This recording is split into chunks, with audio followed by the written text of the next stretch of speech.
Elizabeth David, Wikipedia audio. Elizabeth David, CBE was a British cookery writer.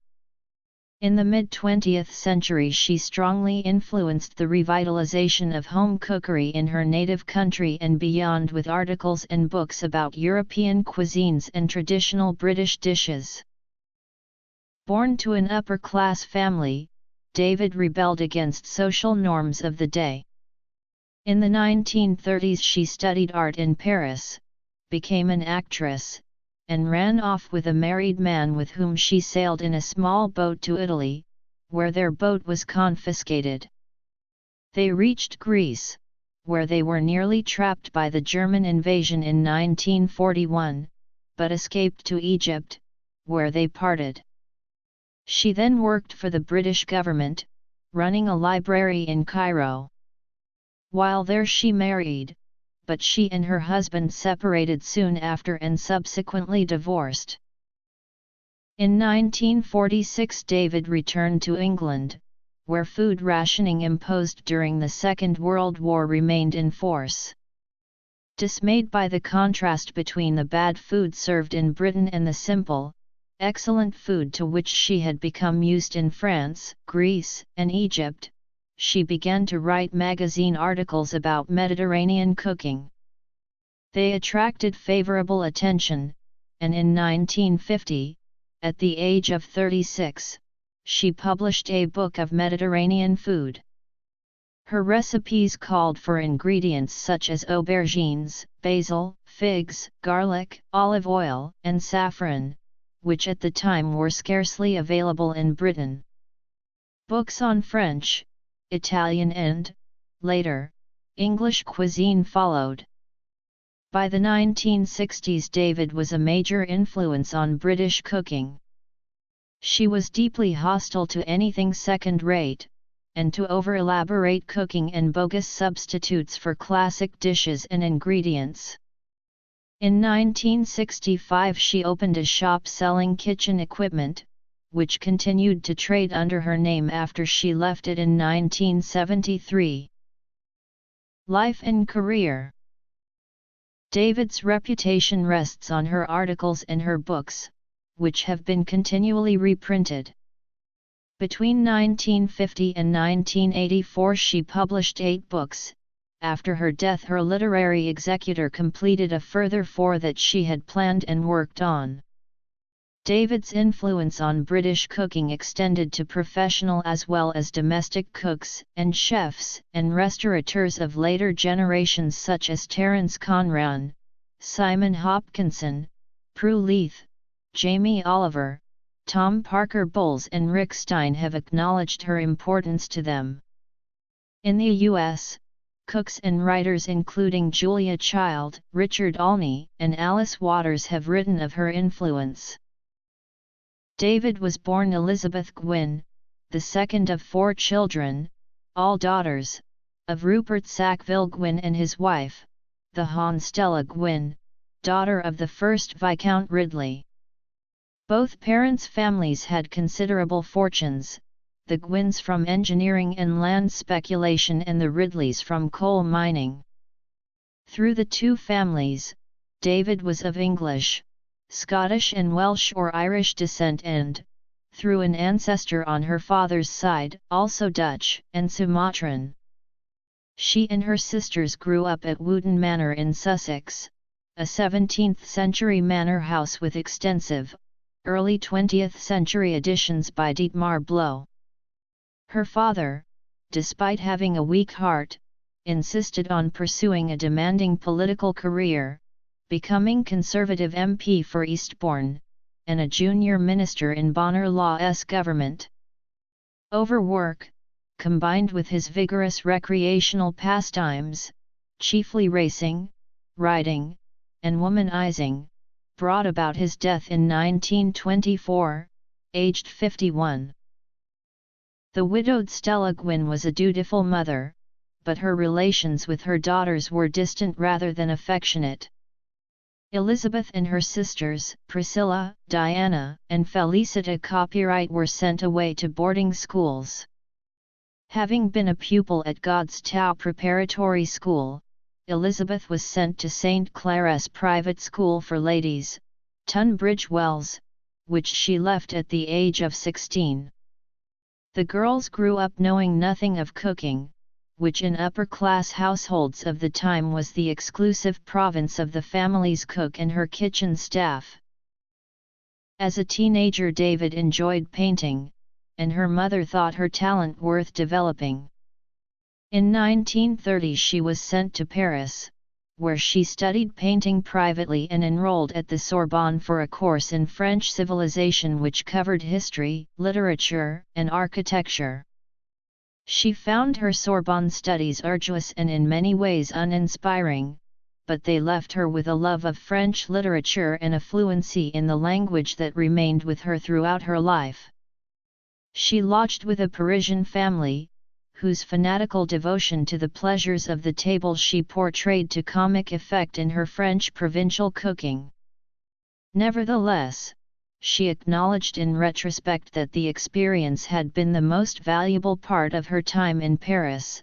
I realized in what way the family had fulfilled their task of instilling French culture into at least one of their British charges. Forgotten were the Sorbonne professors.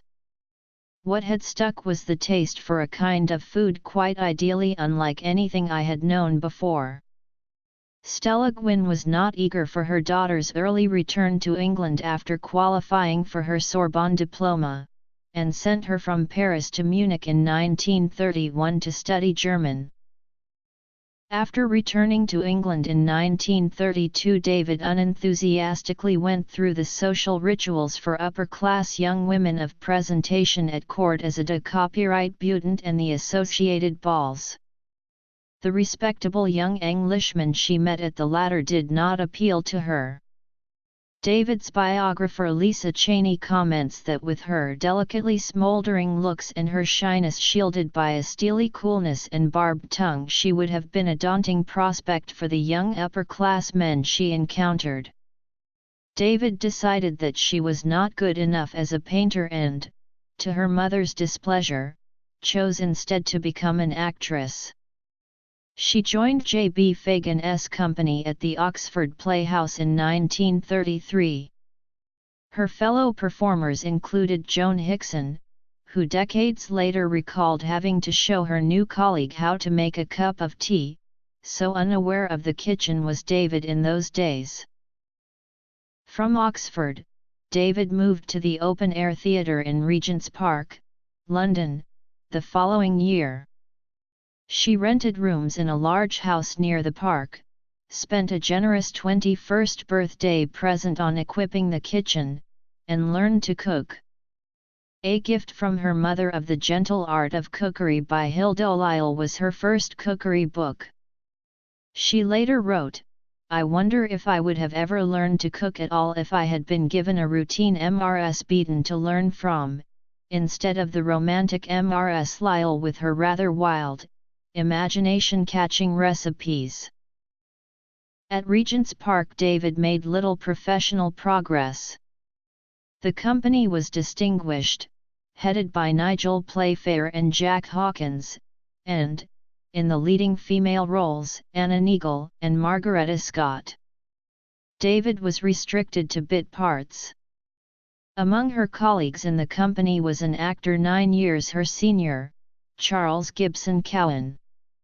His disregard for social conventions appealed strongly to her, and she also found him sexually irresistible. His being married did not daunt either of them, and they began an affair that outlasted her stage career. Cheney comments, "Cowan was the ultimate outsider. He was working class, left-wing, Jewish, an actor, a pickpocket, a vagabond, who lived in caves in Hastings for a time." Her mother called him a pacifist worm. He was a sexual presence, and slept with anything that moved. David's mother strongly disapproved, and tried to put a stop to the affair. She arranged for her daughter to spend several weeks holidaying with family and friends in Malta in the first half of 1936 and in Egypt later in the same year, but in her 1999 biography Artemis Cooper comments that David's lengthy absence failed to detach her from her involvement with Cowan. During her stay in Malta, David was able to spend time learning from her hostess's cook, Angela, who was happy to pass on her expertise. Although she could produce elaborate grand dinners when required, the most important lesson she taught David was to work day in, day out, with all available ingredients, showing her how to make an old bird or a stringy piece of meat into a good dish. After her return to London in early 1937, David recognized that she was not going to be a success on the stage, and abandoned thoughts of a theatrical career. Later in the year she took a post as a junior assistant at the fashion house of Worth, where elegant young women from upper-class backgrounds were sought after as recruits. She found the subservience of retail work irksome, and resigned in early 1938. Over the next few months she spent time holidaying in the south of France and on Corsica, where she was greatly taken with the outgoing nature of the people she stayed with and the simple excellence of their food. After returning to London, and disenchanted with life there, she joined Cowan in buying a small boat a yawl with an engine a with the intention of sailing it to Greece. They crossed the Channel in July 1939 and navigated the boat through the canal system of France to the Mediterranean coast. The outbreak of the Second World War in September 1939 halted their progress. After stopping briefly at Marseille they sailed on to Antibes, where they remained for more than 6 months, unable to gain permission to leave. There David met and became greatly influenced by the aging writer Norman Douglas, about whom she later wrote extensively. He inspired her love of the Mediterranean, encouraged her interest in good food, and taught her to search out the best, insist on it, and reject all that was bogus and second-rate. Cooper describes him as David's most important mentor. Early years. David and Cowan finally left Antibes in May 1940, sailing to Corsica and then towards Sicily. They had reached the Strait of Messina when Italy entered the war on June 10. They were suspected of spying and were interned. After 19 days in custody in various parts of Italy, they were allowed to cross the border into Yugoslavia, which at that point remained neutral and non-combatant. They had lost almost everything they owned at the boat, money, manuscripts, notebooks, and David's cherished collection of recipes. With the help of the British consul in Zagreb, they crossed into Greece, and arrived in Athens in July 1940. By this time, David was no longer in love with her partner but remained with him from necessity. Cowan found a job teaching English on the island of Syros, where David learned to cook with the fresh ingredients available locally. When the Germans invaded Greece in April 1941, the couple managed to leave on a civilian convoy to Egypt. Able to speak excellent French and good German, David secured a job in the Naval Cipher Office in Alexandria. She was quickly rescued from temporary refugee accommodation, having met an old English friend who had an absurdly grandiose flat in the city and invited her to keep house for him. She and Cowan amicably went their separate ways, and she moved into the grand flat. She engaged a cook, Kyriakou, a Greek refugee, whose eccentricities did not prevent him from producing magnificent food, the flavor of that octopus stew, the rich wine dark sauce and the aroma of mountain herbs was something not easily forgotten. In 1942 she caught an infection that affected her feet. She spent some weeks in hospital and felt obliged to give up her job in the cipher office. She then moved to Cairo, where she was asked to set up and run a reference library for the British Ministry of Information. The library was open to everyone and was much in demand by journalists and other writers. Her circle of friends in this period included Alan Moorhead, Freya Stark, Bernard Spencer, Patrick Kinross, Olivia Manning and Lawrence Durrell. At her tiny flat in the city, she employed Suleiman, a Sudanese suffragi. She recalled, Suleiman performed minor miracles with 2 Primus stoves and an oven which was little more than a tin box perched on top of them. His souffle copyrights were never less than successful. For 3 or 4 years I lived mainly on rather rough but highly flavored colorful shining vegetable dishes, lentil or fresh tomato soups, delicious spiced pilafs, lamb kebabs grilled over charcoal, salads with cool mint-flavored yogurt dressings, the Egyptian fellaheen dish of black beans with olive oil and lemon and hard-boiled eggs. These things were not only attractive but also cheap. Cooper comments on this period of David's life.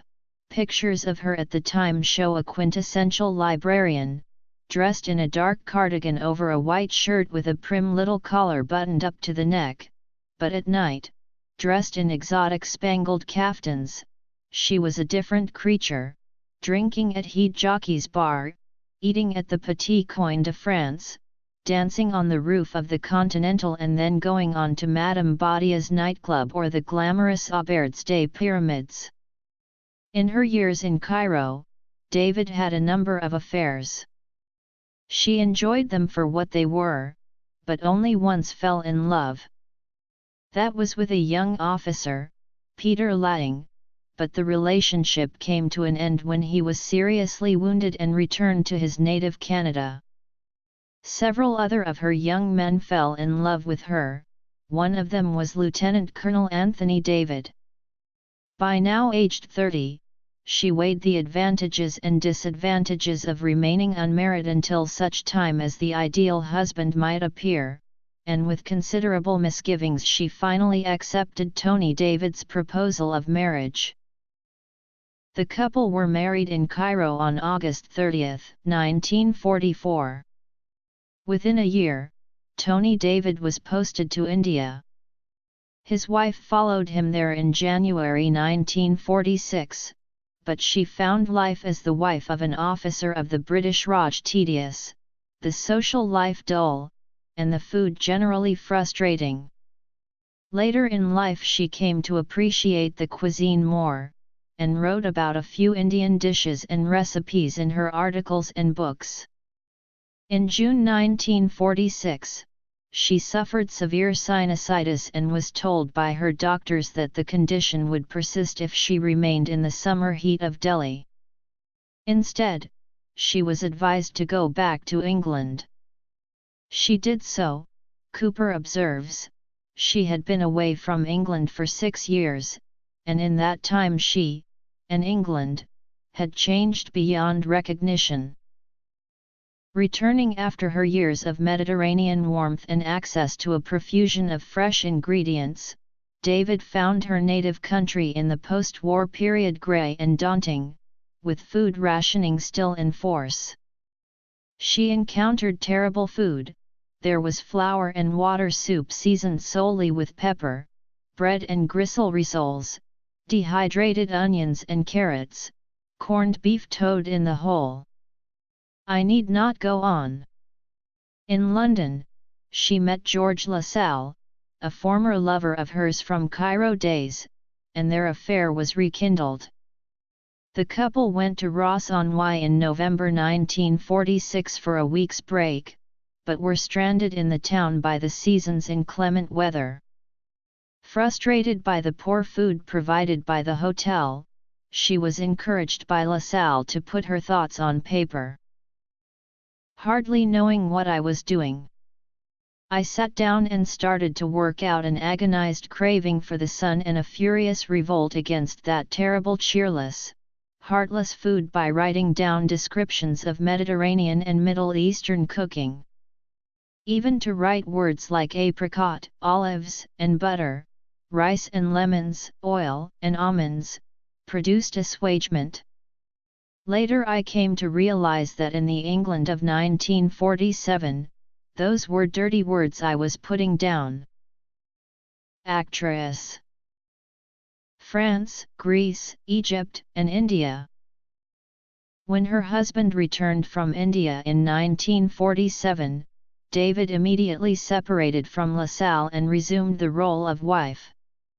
With the aid of Stella Gwynn, David and her husband bought a house in Chelsea, which remained her home for the rest of her life. Tony David proved ineffectual in civilian life, unable to find a suitable job. He ran up debts, partly from a failed business venture. What remained of the spark in the relationship soon died, and they were living separately by 1948. Post-war England. Italian, French, and other cuisines. 1960s. Later years. Books. Veronica Nicholson, a friend with connections in the publishing trade, persuaded David to continue writing, with the aim that she write a book. She showed some of David's work to Anne Scott James, the editor of the British edition of Harper's Bazaar, who thought the writing showed a widely traveled person with an independent mind. She offered David a contract, and David's work began appearing in the publication from March 1949. David told Scott James that she planned to publish the articles as a book, and was allowed to retain the copyright by the magazine. Even before all the articles had been published, she had assembled them into a typescript volume called A Book of Mediterranean Food. Many of the recipes ignored the restrictions of rationing in favor of authenticity, and in several cases the ingredients were not available in British shops. David submitted her manuscript to a series of publishers, all of whom turned it down. One of them explained that a collection of unconnected recipes needed linking text. David took this advice, but conscious of her inexperience as a writer, she kept her own prose short and quoted extensively from established authors whose views on the Mediterranean might carry more weight. She submitted the revised typescript to John Lehman, a publisher more associated with poetry than cookery. He accepted it and agreed to an advance payment of £100. A Book of Mediterranean Food was published in June 1950. A Book of Mediterranean Food was illustrated by John Minton. Writers including Cyril Ray and John Arlott commented that the drawings added to the attractions of the book. Martin Salisbury, the professor of illustration at the Cambridge School of Art, considers Minton's brilliant, neo-romantic designs perfectly complement the writing. David placed great importance on the illustration of books, and described Minton's jacket design as stunning. She was especially taken with his beautiful Mediterranean bay, his tables spread with white cloths and bright fruit, and the way that pitchers and jugs and bottles of wine could be seen far down the street. She considered the cover design aided the success of the book, but was less convinced by his black and white drawings. France. The book was well received by reviewers. Elizabeth Nicholas, writing for the Sunday Times, thought David a gastronome of rare integrity who refuses to make any ignoble compromises with expediency. Although John Chandos, writing in The Observer, pointed out that let no one eating in London with whatever abandon imagine that he is eating Mediterranean food in the absence of Mediterranean earth and air. He finished his review by saying that the book deserves to become the familiar companion of all who seek uninhibited excitement in the kitchen. The success of the book led to offers of work from the Sunday Times €, for which she was paid an advance of 60 guineas €, a travel magazine owned by the newspaper, and Wine and Food, the Journal of the Wine and Food Society. In August 1950, David and her husband went on their final holiday together with the money from the new contracts, although they had trouble with the car they were using for touring and the holiday was unsuccessful. On her return, she invited Felicita Copyright, her youngest sister, to move into the top flat in her house. David was a reluctant and unskillful typist. She preferred the feel of writing with a pen. And in exchange for a low rent, Felicita Copyright expertly typed her articles and books, and later acted as her principal researcher. A book of Mediterranean food was successful enough for Lehmann to commission David to write a sequel, to show the dishes of rural France. This was French country cooking, which David finished writing in October 1950. Minton was employed to illustrate the work, and David gave him detailed instructions about the type of drawings. She was more pleased with them than those for her first work. Despite their difficult relationship, David dedicated the book to her mother. Before the book was published, David left England to live for a short time in France. She was motivated by a desire to gain a wider knowledge of life in the French countryside, and to put distance between her and her husband. She left London in March 1951 for Ma Copyright Nerbs, Provence. She spent 3 months in Provence. Although the weather was initially cold and wet, it soon turned warmer and she enjoyed herself so much that she considered buying a house there. In June 1951 she left Ma Copyright Nerbs and travelled to the island of Capri to visit Norman Douglas. When she left in late August, she toured briefly around the Italian Riviera researching for an article for Go, before returning to London. In September, shortly after her return, French Country Cooking was published. It was warmly reviewed by critics, although Lucy Marion, writing in the Manchester Guardian, considered that "I cannot think that Mrs. David has tried actually to make many of the dishes for which she gives recipes." David wrote to the paper to set the record straight, saying that it would have been irresponsible and mischievous if she had not tested them all. Lehmann and David agreed that her next book should be about Italian food. At the time, little was known in Britain about Italian cuisine and interest in the country was on the rise. She received an advance of £300 for the book. She planned to visit Italy for research, and wanted to see Douglas in Capri again, but received news of his death in February 1952, which left her deeply saddened. David left London in March, arriving in Rome just before the Easter celebrations.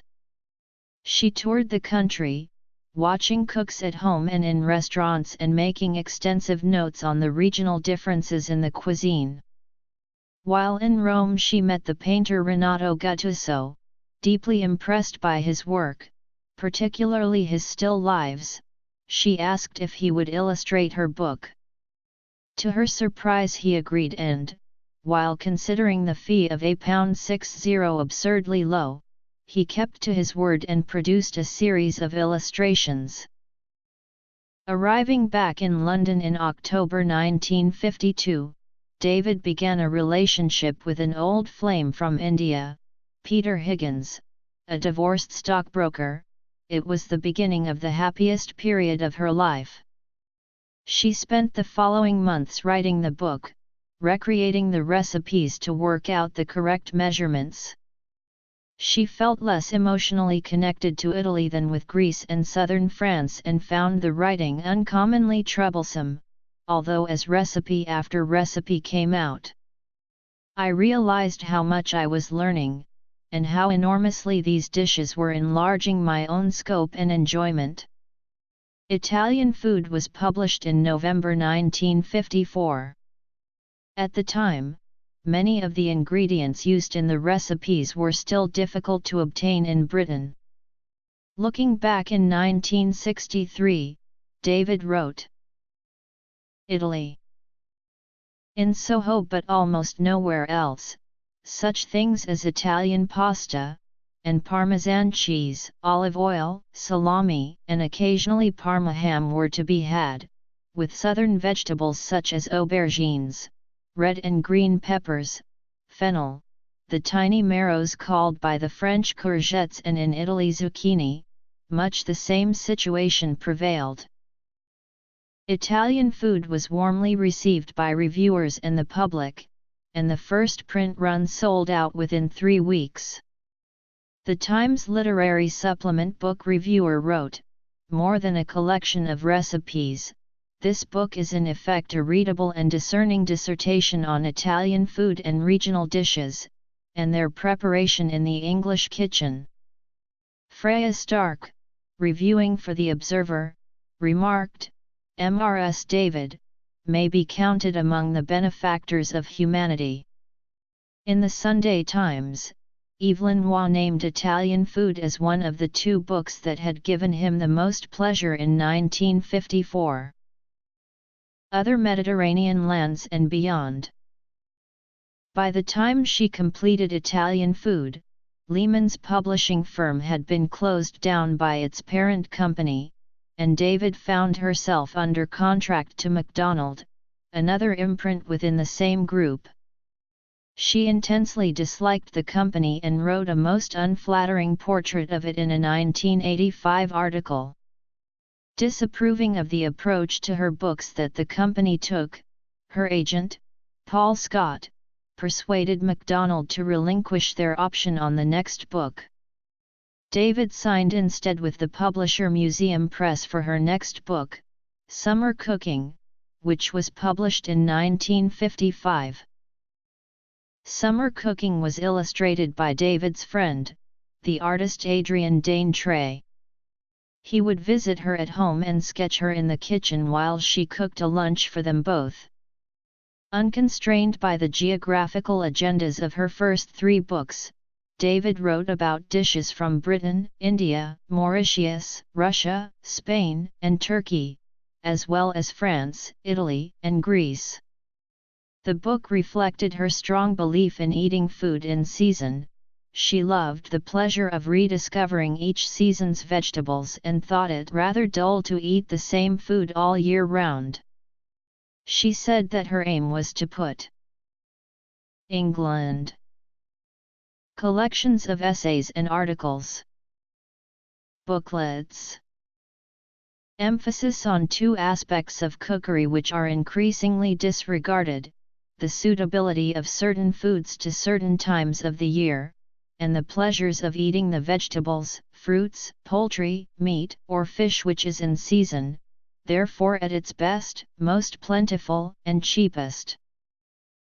Soon after the publication of Summer Cooking, David was wooed away from her regular column in Harper's by Vogue magazine, which offered her more money and more prominence, a full central page with a continuing column following, and a full-page photograph.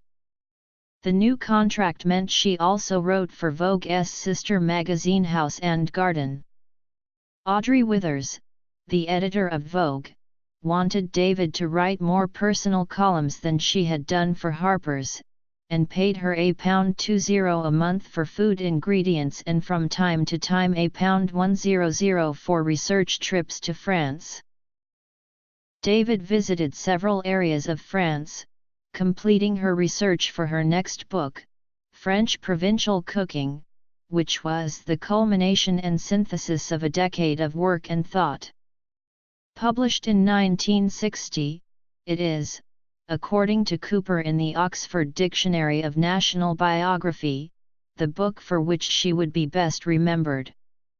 David's agent negotiated contracts with a new publisher, Michael Joseph, and a new illustrator, Juliet Rennie. Reviews of the new book were as complimentary as those for its predecessors. The Times literary supplement wrote, "French provincial cooking needs to be read rather than referred to quickly. It discourses at some length on the type and origin of the dishes popular in various French regions, as well as the culinary terms, herbs, and kitchen equipment used in France.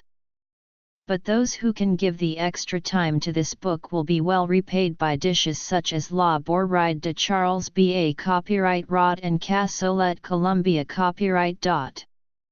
The Observer said that it was difficult to think of any home that could do without the book and called David a very special kind of genius. French provincial cooking was dedicated to Peter Higgins, still her lover. David's estranged husband had lived in Spain since 1953 and, to his wife's embarrassment, he was named in a divorce case which was reported in the gossip column of the Daily Express. In an interview published in the newspaper, Tony had referred to David as "my ex-wife." She filed for divorce, and the process was finalized in 1960. In 1960 David stopped writing for the Sunday Times, as she was unhappy about editorial interference with her copy.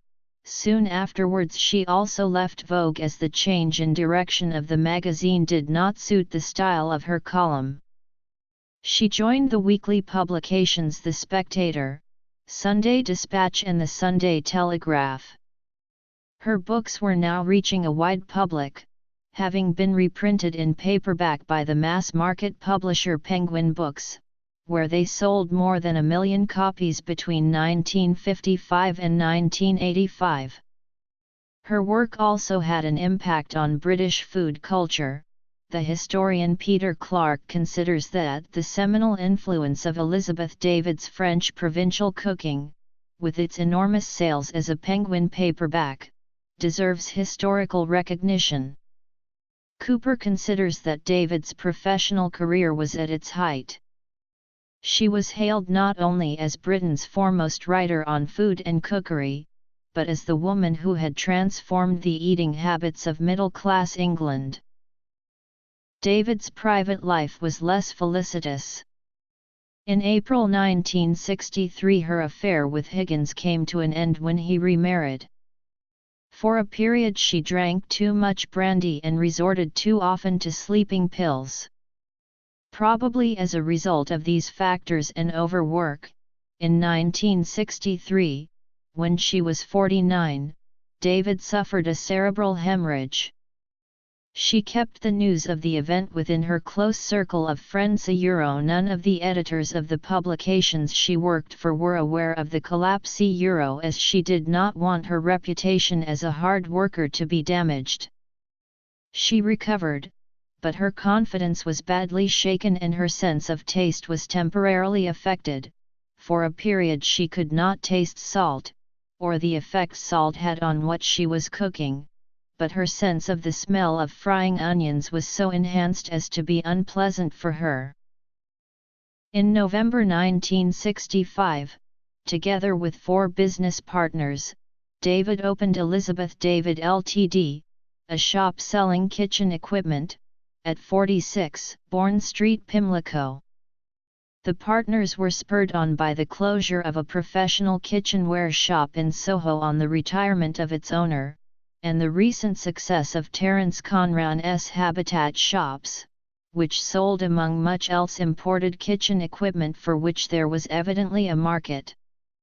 Among her customers were Albert and Michel Roux, who shopped there for equipment that they would otherwise have had to buy in France. David, who selected the stock, was uncompromising in her choice of merchandise. Despite its large range of kitchen implements, the shop did not stock either wall-mounted knife sharpeners or garlic presses. David wrote an article called "Garlic Presses Are Utterly Useless," refused to sell them, and advised customers who demanded them to go elsewhere. Not available elsewhere, by contrast, were booklets by David printed specially for the shop. Some of them were later incorporated into the collections of her essays and articles, An Omelette and a Glass of Wine and Is There a Nutmeg in the House? The shop was described in The Observer as starkly simple. Pyramids of French coffee cups and English pot-bellied iron pans stand in the window. Iron shelves hold tin molds and cutters of every description, glazed and unglazed earthenware pots, bowls and dishes in traditional colors, plain pots and pans in thick aluminium, cast iron, vitreous enamel and fireproof porcelain, unadorned crockery in classic shapes and neat rows of cook's knives, spoons and forks. David reduced her writing commitments to concentrate on running the shop, but contributed some articles to magazines, and began to focus more on English cuisine. She still included many recipes but increasingly wrote about place Euro markets, auberges, farms Euro, and people, including profiles of famous chefs and gourmets such as Marcel Boulston and A per thousand Edouard de Pomian. In her later articles, she expressed strongly held views on a wide range of subjects. She abominated the word crispy, demanding to know what it conveyed that crisp did not. She confessed to an inability to refill anybody's wineglass until it was empty. She insisted on the traditional form Welsh rabbit rather than the modern invention Welsh rarebit. She poured scorn on the Guide Michelin standards. She deplored fussy garnish, distract from the main flavors. She inveighed against the ersatz, anyone depraved enough to invent a dish consisting of a wedge of steam-heated bread spread with tomato paste and a piece of synthetic cheddar can call it a pizza. While running the shop, David wrote another full-length book, Spices, Salt, and Aromatics in the English Kitchen. It was her first book in a decade and the first of a projected series on English cookery to be called English Cooking, Ancient and Modern. She had decided to concentrate on the subject while recuperating from her cerebral hemorrhage in 1963.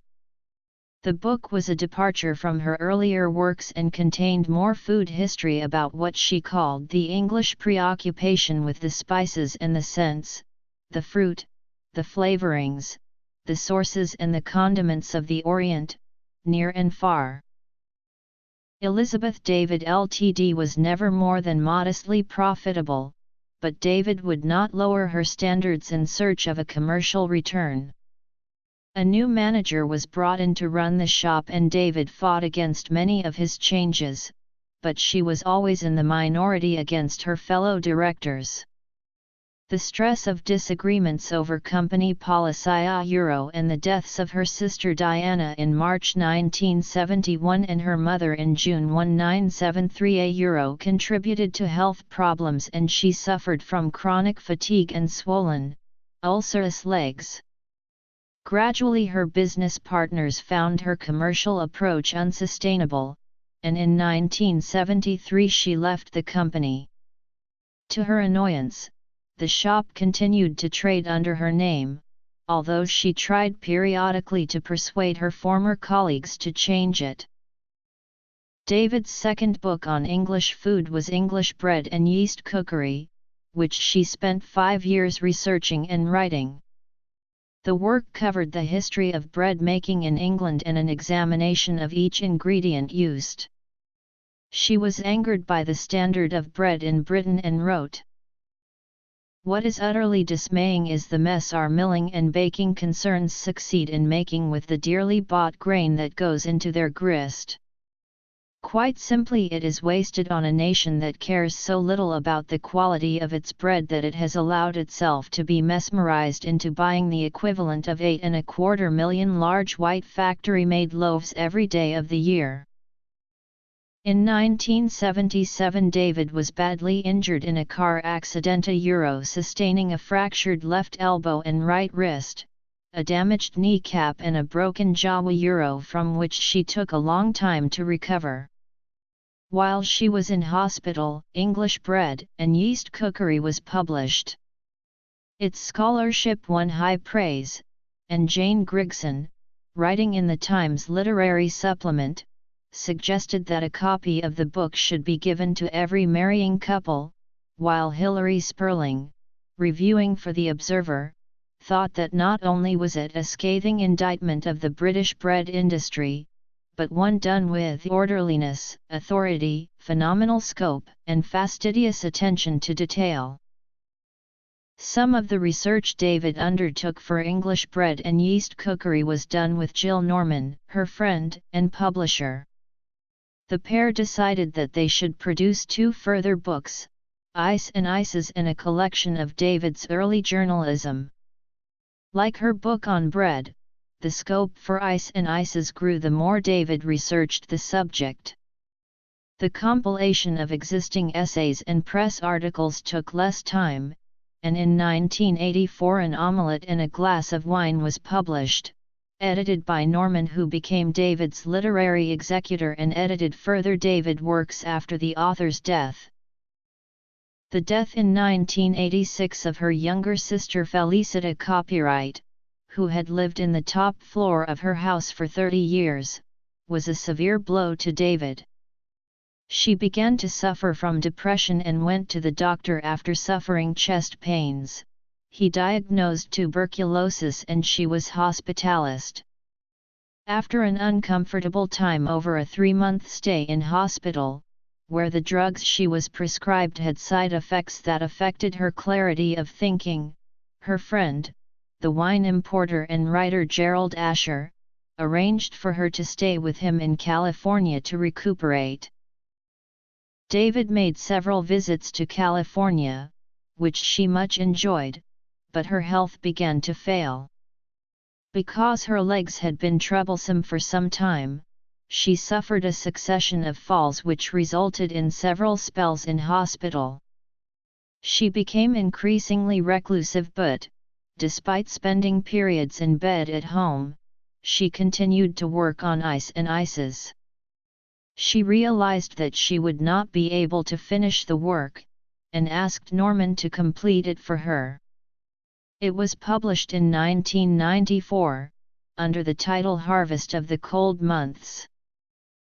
In May 1992 David suffered a stroke followed 2 days later by another, which was fatal. She died at her Chelsea home on May 22, 1992, aged 78. She was buried on May 28 at the family church of St. Peter ad Vincula, Folkestone. That September a memorial service was held at St. Martin in the Fields, London, followed by a memorial picnic at the Institute of Contemporary Arts. In February 1994 David's possessions were put up for auction. Many of those who attended a Euro and who beat a Euro were fans of David's work, rather than professional dealers.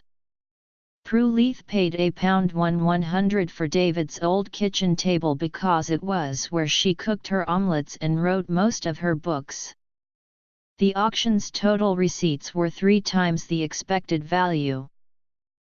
From 1950 onwards David was well known for her magazine articles and, in the 1960s and 70s, for her kitchen shop, but her reputation rested and still rests principally on her books. The first 5, published between 1950 and 1960, cover the cuisine of continental Europe and beyond. In the 1970s David wrote 2 books about English cooking. The last of her books published in her lifetime was a collection of previously printed essays and articles. From the extensive notes and archives left by the author, her literary executor, Jill Norman, edited and completed 4 more books that David had planned. 6 other books published since the author's death have been compilations drawn from her existing works. On the advice of her publisher, David constructed her early books to intersperse recipes with relevant excerpts of travel writing and scene painting by earlier writers, and, as her confidence and reputation grew, by herself. A Book of Mediterranean Food draws on 9 authors, from Henry James to Tha copyright Ophile Gautier, in between 11 sections of recipes. Reviewers commented that David's books possessed literary merit as well as practical instruction. Some critics, used to more prescriptive cookery writers, thought her approach assumed too much knowledge on the part of the reader. In her view, the ideal cookery writer is one who makes his readers want to cook as well as telling them how it is done. He should leave something, not too much perhaps, but a little, unsaid. People must make their own discoveries, use their own intelligence, otherwise they will be deprived of part of the fun.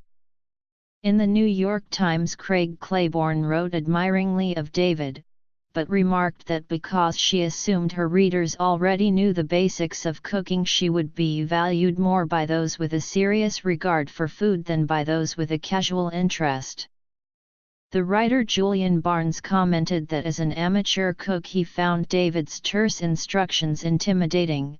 Of a recipe in Italian food he wrote, E.D.'s first sentence reads like this: melt 1/2 lbs chopped and skinned tomatoes in olive oil.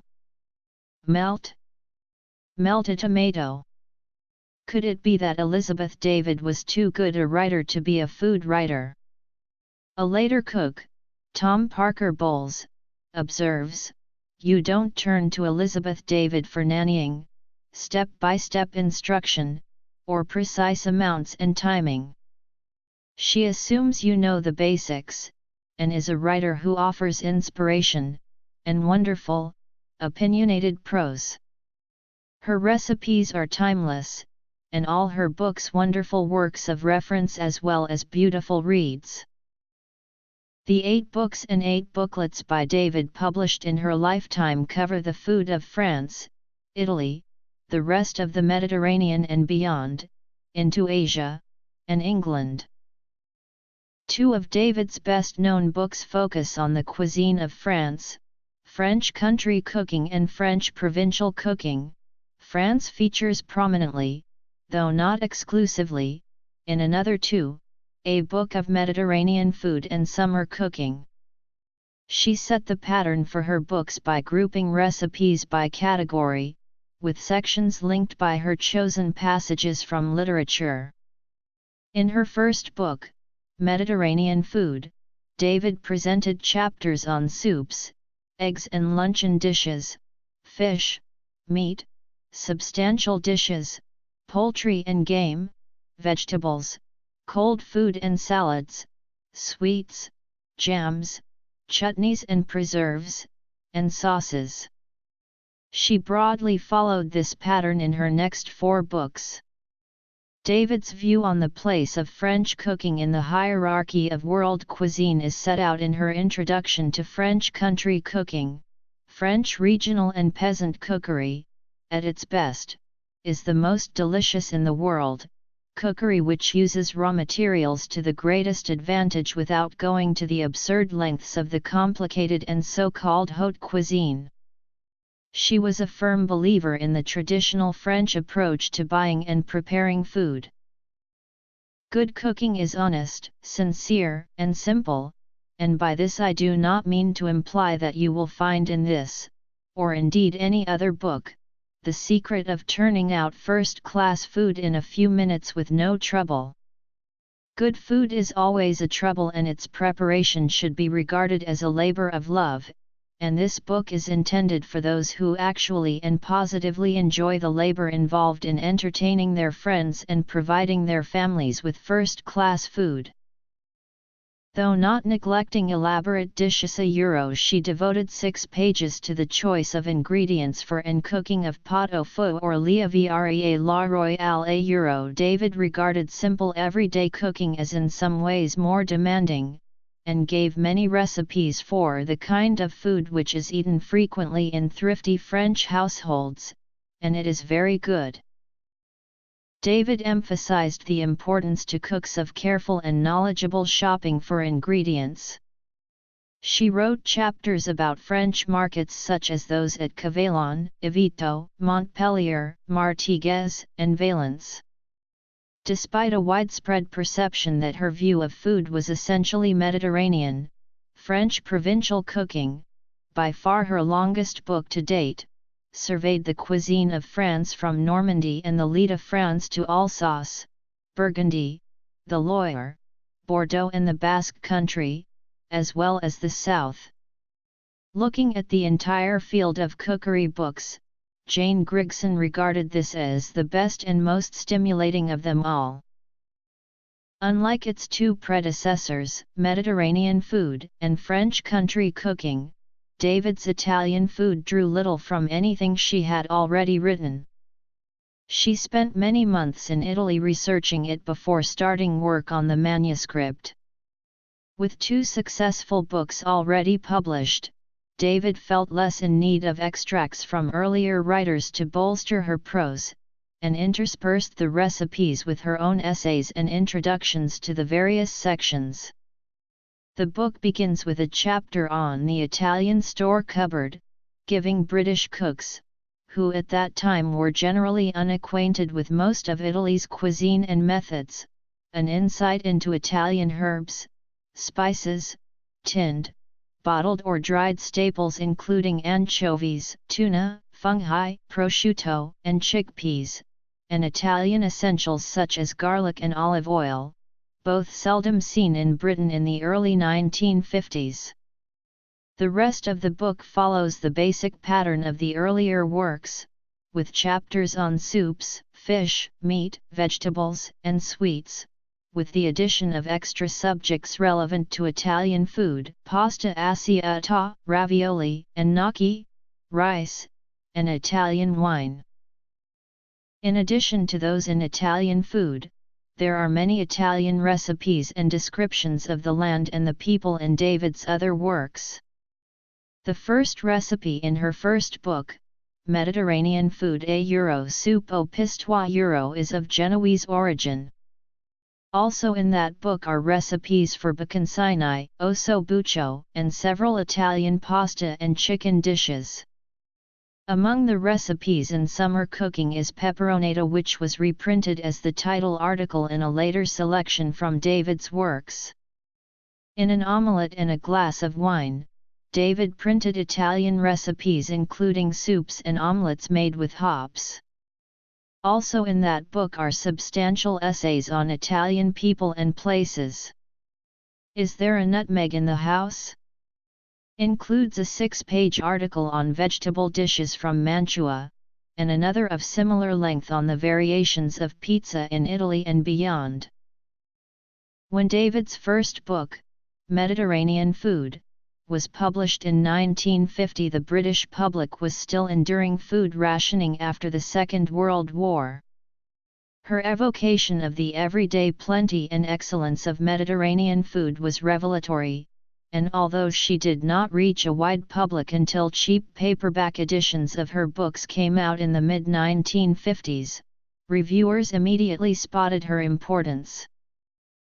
In the introduction to Mediterranean Food, David set out her basic premise: the cooking of the Mediterranean shores, endowed with all the natural resources, the color and flavor of the South, is a blend of tradition and brilliant improvisation. The Latin genius flashes from the kitchen pans. It is honest cooking, too, none of the sham grande cuisine of the International Palace Hotel. She conceded, nevertheless, that the food culture of the Mediterranean was not exclusively Latin, and flowered in the mainland of Greece and the much disputed territories of Syria, the Lebanon, Constantinople, and Smyrna. She described the ever-recurring elements in the food throughout these countries as the oil, the saffron, the garlic, the pungent local wines, the aromatic perfume of rosemary, wild marjoram, and basil drying in the kitchens, the brilliance of the market stalls piled high with pimentos, aubergines, tomatoes, olives, melons, figs, and limes, the great heaps of shiny fish, silver, vermilion or tiger-striped, and those long needlefish whose bones so mysteriously turn out to be green. In her other books, David gives recipes from around the Mediterranean, including gazpacho and tortillas from Spain, dolma copyright S, and eggs with scordalia from Greece, mutton-stuffed aubergines, yogurt soup, and a stew of carrots and rice from Turkey, and a Syrian dish of chicken with almonds and cream. From further afield she includes Mauritian prawn chutney, iced cucumber and beetroot soup from Russia, a Persian maklub of aubergines, rice, and mutton, Sikh kebabs and garam masala from India, and Armenian pizza, claimed to be older than the Italian version.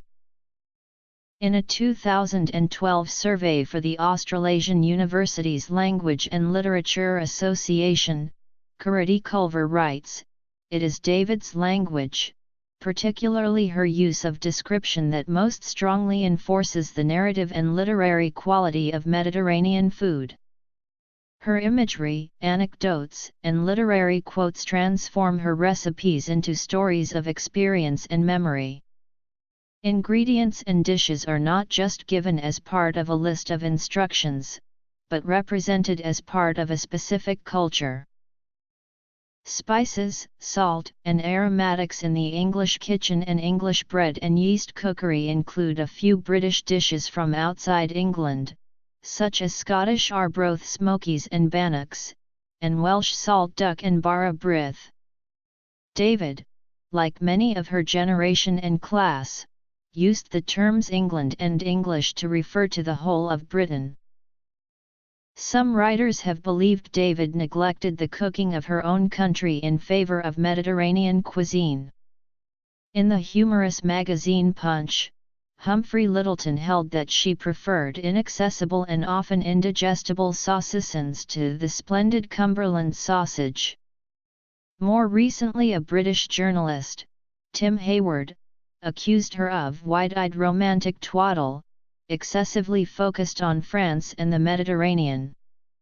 Cheney comments that when Spices, Salt, and Aromatics in the English Kitchen was published in 1970, some of David's most ardent admirers were taken aback to find her extolling the British culinary tradition, at its best, as rich and rewarding as that of the Mediterranean. Cooper writes that although the change of focus from French and Mediterranean food to English surprised the public, David had been moving towards it for some time. David treated her English topics in considerable detail. Spices, salt, and aromatics in the English kitchen is longer than Mediterranean food, French country cooking or summer cooking. She intended it to be the first in a series of 3 or even 5 books on English cookery. It depends how much time I have. Later volumes will deal with bread, yeast, cakes, creams and cheeses and egg dishes, and meat and game. They were never written, except for English bread and yeast cookery, which is by nearly 100 pages the longest of all David's works. Posthumous publications. David consciously followed in the path of Hilda O'Lisle and Dorothy Hartley in researching British ingredients and dishes. Like them, she looked back into regional history to find what she saw as the traditions of a culture rooted to the soil before the ravages of the Industrial Revolution. She did not romanticize Britain's culinary past. Farm and factory laborers, artisans, and clerical workers still lived on a very restricted diet. Their cooking facilities were so primitive and their equipment so scanty that only the most basic forms of cookery could be attempted. But her constant benchmarks were honest ingredients and uncomplicated cooking. She condemned a euro and explained the alternatives to a euro: the artificial, the ersatz, the notorious Chorleywood bread, and all synthetic aids to flavoring. Nobody has ever been able to find out why the English regard a glass of wine added to a soup or stew as a reckless extravagance and at the same time spend pounds on bottled sauces, gravy powders, soup cubes, ketchups and artificial flavorings. Both the English books are in two parts. The first section is historical, putting the subject into context for the modern reader. In Spices, Salt, and Aromatics, David writes about the background of the herbs and spices and condiments that came into use in British kitchens over the previous centuries, and sketches the history of their adoption from Asia and continental Europe. The Times literary supplement called this part of the book as difficult to put down as a good thriller. David follows a similar path in English bread and yeast cookery. Reviewing the book, Hilary Sperling wrote that it contained a history of virtually every development since Stone Age crops and querns. The second, longer, sections of the two books contain the recipes and descriptions. Although David had drawn on her many magazine articles for material in her earlier books, An Omelette and Glass of Wine was the first straightforward anthology of her work. Compiled with the assistance of Jill Norman, it consists of David's selections from her essays and articles published since 1949. The article from which the book takes its title is an essay on the almost primitive and elemental meal evoked by the words, "Let's just have an omelette and a glass of wine." Among the other subjects are profiles of people including Norman Douglas, Marcel Bulston, M.R.S. Beaton, and a gourmet in Edwardian London, Colonel Nathaniel Newnham Davis. Several sections are devoted to descriptions of the markets of French country towns, and unpretentious restaurants and hotels in France. There are articles on lemons, potted meat, mayonnaise, pizza, syllabubs, truffles, and on the cuisines of Spain and Morocco. For most of the articles, David provided either an introduction or an afternote, or both. David had intended to publish a second such volume, and 8 years after the author's death, Norman, her literary executor, published a sequel, Is There a Nutmeg in the House? Like its predecessor, it was drawn from magazine articles, essays, and other earlier writings, to which Norman added articles written by David in the 1980s.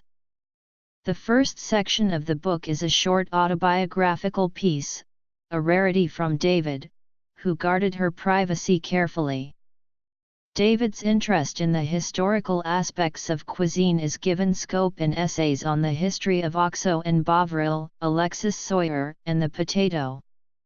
Articles aimed at the domestic cook include Do Not Despair Over Rice, Making Ice Cream, and one propounding a view for which she was famous, Garlic presses are utterly useless.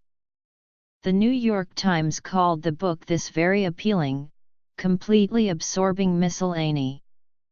This is a book good enough to eat a and, in a way, you can. Awards and honors. David wrote 8 booklets on individual topics. The first 2, The Use of Wine in Fine Cooking and The Use of Wine in Italian Cooking, were commissioned and published by the wine merchants Saucony and Speed. David reused the first as a chapter in French country cooking.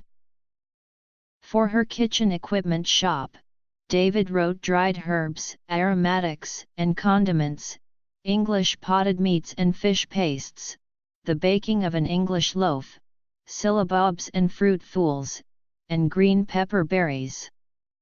Some of the content was taken from her previously published magazine articles, and some was further reused and expanded in her later books. Legacy. David's last booklet was Cooking with Le Creuset, written for the French manufacturers of Le Creuset cooking ware. In addition to Is There a Nutmeg in the House? 3 further books planned by David were completed and edited by Norman after the author died. Notes, references, and sources. Notes. Harvest of the Cold Months is subtitled A Social History of Ice and Ices. David had been working on it intermittently for several years before her last illnesses. The book traces the history of ice in the cuisines of Europe from medieval times, when it had to be brought from the mountains and kept in ice houses. The Independent's reviewer described it as not a cookery book but an awe-inspiring feat of detective scholarship, sumptuous and stately. Reviewing the book in the Times, Nigella Lawson wrote that although it deserved a place on the shelves of anyone who cared about food, it revealed a waning of the author's energies, and lacks her customary, high-spirited, if fierce, readability. South Wind Through the Kitchen was the completion of one of the projects of David's later years on which she worked with Norman, a single-volume collection of the best of her extensive writings. Norman invited chefs, writers, and David's friends to choose their favorite of her articles and recipes. Many of the contributors, such as the chef Simon Hopkinson, contributed an introduction or afterword to the pieces they chose. The extracts and recipes are taken from all David's books published by 1996. There are more than 200 recipes, organized in the customary way with sections on courses and ingredients: eggs and cheese, fish and shellfish, meat, poultry and game, vegetables, pasta, pulses and grains, sauces, sweet dishes and cakes, preserves and bread interspersed, as in David's earlier works, with articles and essays. The title of the book comes from an essay published in 1964 and reprinted in An Omelette and a Glass of Wine, and is a reference to South Wind, the best-known novel by David's mentor Norman Douglas. The last of the books planned by David was Elizabeth David's Christmas. She and Norman had discussed such a book as early as the 1970s, but work on other projects precluded it. After David's death, Norman found when sorting out the author's papers that David had written and compiled far more material on a Christmas theme than anyone else had realized. The Christmas recipes David had most often been asked for formed the core of the book.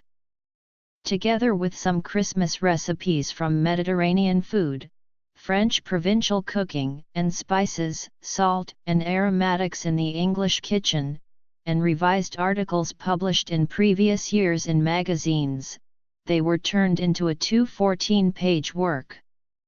The chapters dealt with the social and historical side of Christmas, first courses and cold meats, soups, poultry and game, meat, vegetables and salads, sauces, pickles and chutneys, and desserts, cakes and drinks. The book reprints one of David's most quoted sentences, first printed in Vogue in 1959, and included in Is There a Nutmeg in the House in 2000, If I had my €1 and I shan't €, my Christmas Day eating and drinking would consist of an omelette and cold ham and a nice bottle of wine at lunchtime, and a smoked salmon sandwich with a glass of champagne on a tray in bed in the evening. Sources: Cited works by Elizabeth David. Other cited works. Works by David not cited above.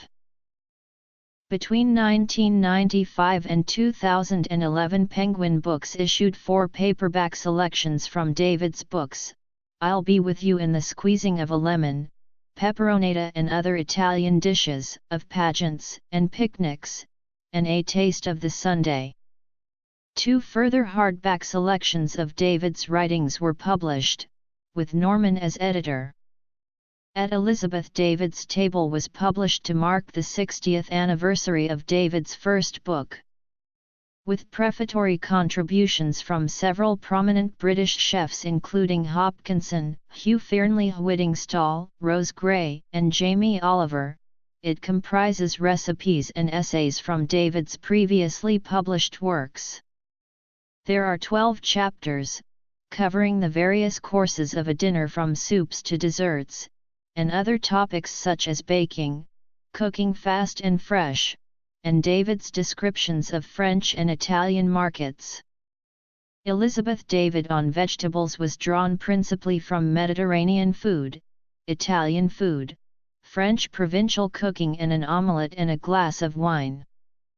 There are sections on soups, small dishes, salads, pasta, gnocchi and polenta, rice, beans and lentils, main dishes, breads, and desserts.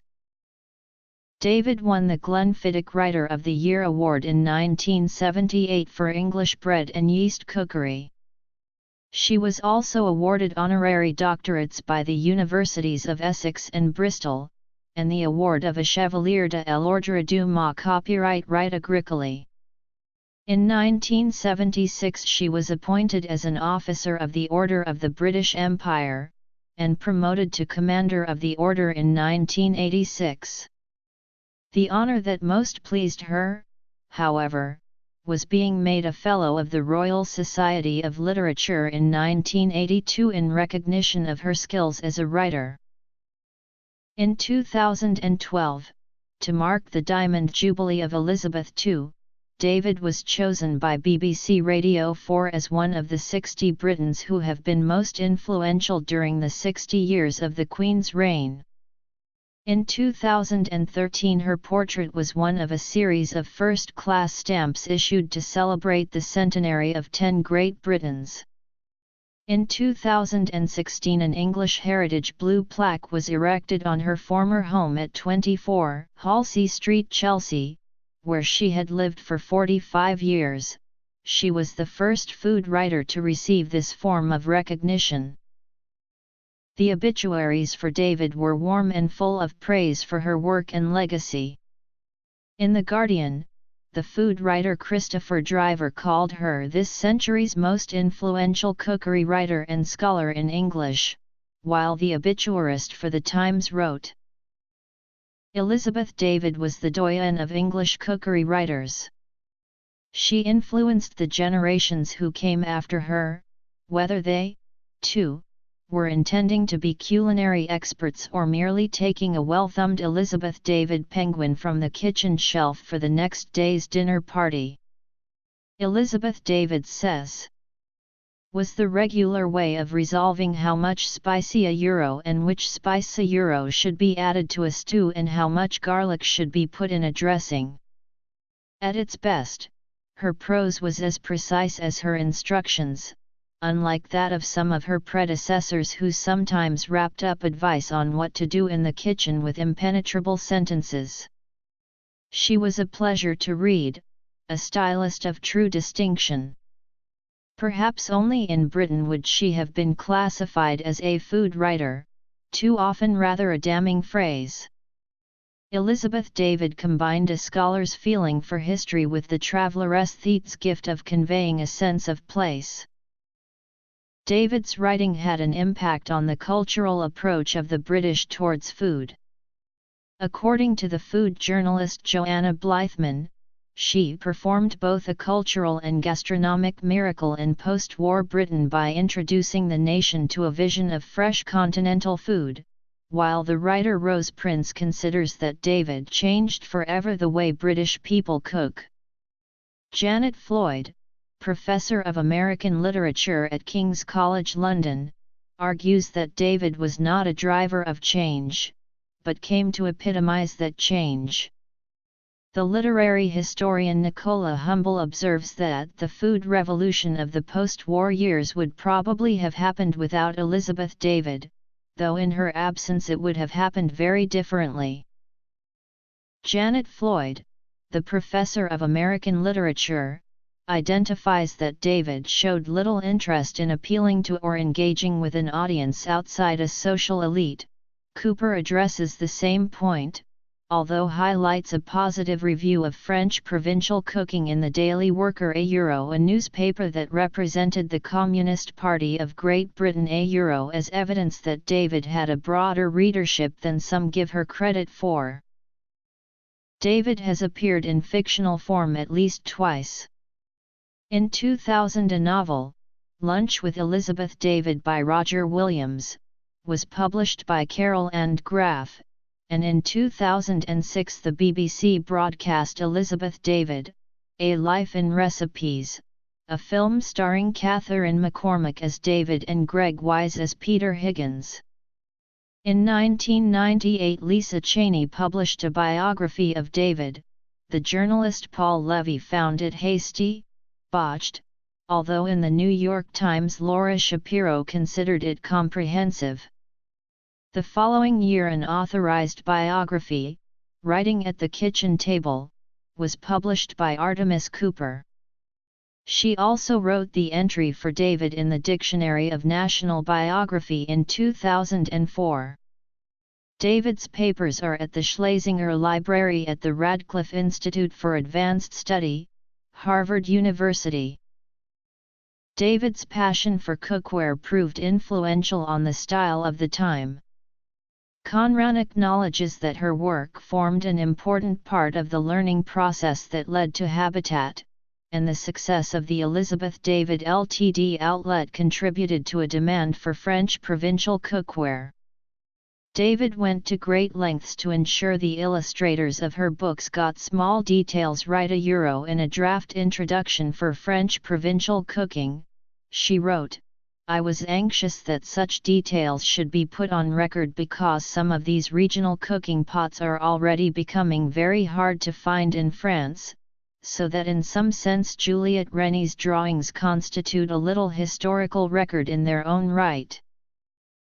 David's ongoing campaign against the mass production and standardization of food was ahead of her time, although Cheney describes her thoughts as instinctive and unarticulated.